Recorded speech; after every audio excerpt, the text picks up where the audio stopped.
The Essence of How to Win Friends and Influence by Dale Carnegie.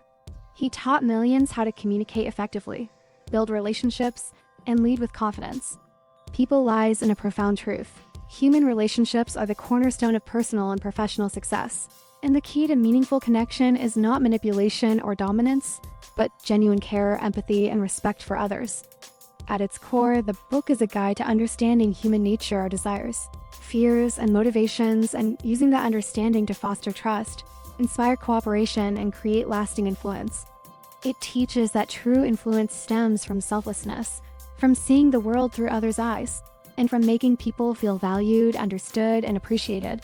This script distills the book's wisdom into a narrative that explores how to navigate relationships with authenticity, humility, and purpose, transforming not only how others perceive you, but how you engage with the world. The journey begins with a fundamental shift in perspective. To connect with others, you must prioritize their feelings and needs over your own impulses. People are inherently self-interested, not out of malice, but because their thoughts, like yours, revolve around their own experiences, desires, and aspirations.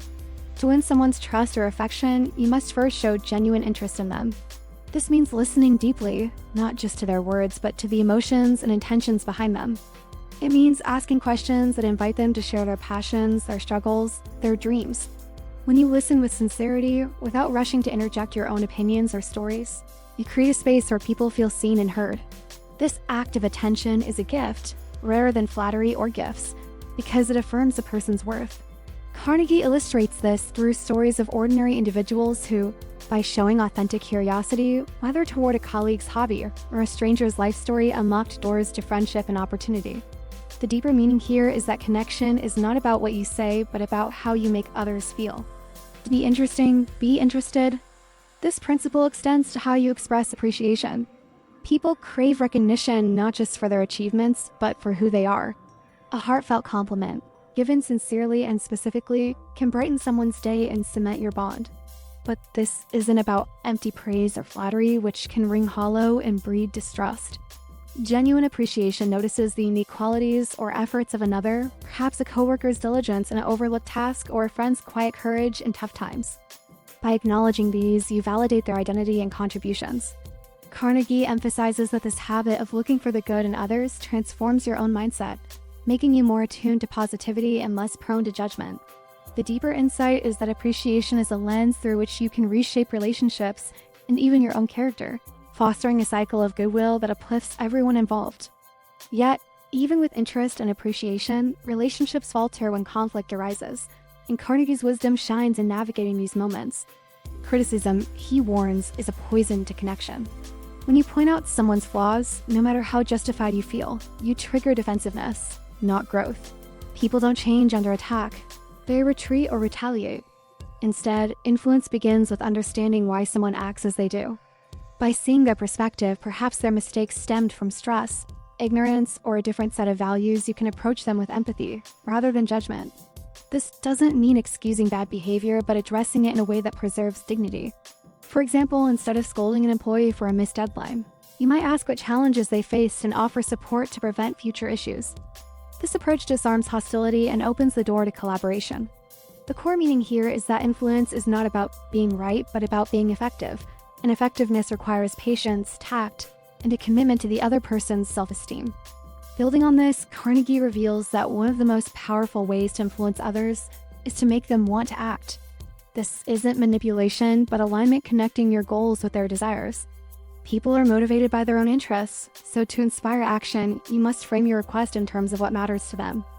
A manager seeking better performance might highlight how it leads to a team member's promotion.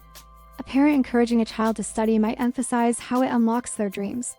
This requires knowing what drives someone, which circles back to listening and understanding. The deeper truth is that influence is a dance of mutual benefit, where both parties feel empowered rather than coerced.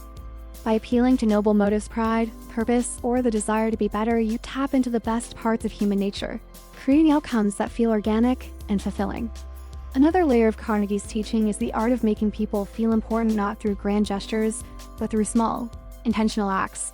Addressing someone by name, remembering their preferences, or acknowledging their expertise signals respect for their individuality. This principle is rooted in the universal need for significance. When you treat someone as if they matter, they rise to meet that expectation, whether it's a waiter who serves with extra care or a colleague who goes the extra mile. The insight here is that influence is less about authority and more about elevation, lifting others up so they feel capable and valued. This creates a ripple effect as people who feel respected are more likely to respect and support you in return. Carnegie also underscores the importance of humility in relationships.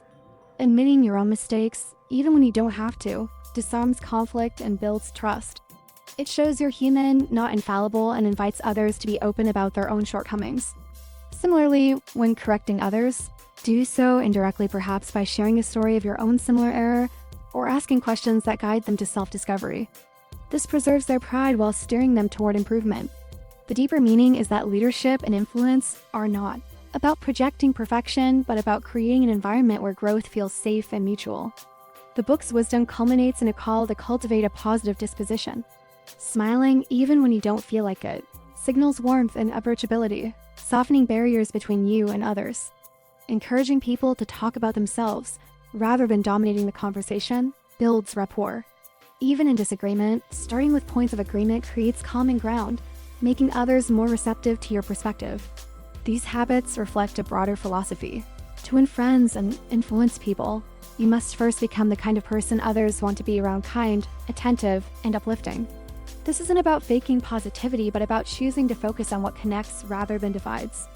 At its heart, How to Win Friends and Influence People is a manifesto for living with intention and empathy.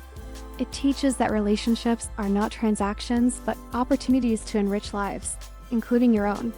By prioritizing others' feelings, aligning with their motivations, and approaching every interaction with humility and respect, you create a world where trust and cooperation flourish.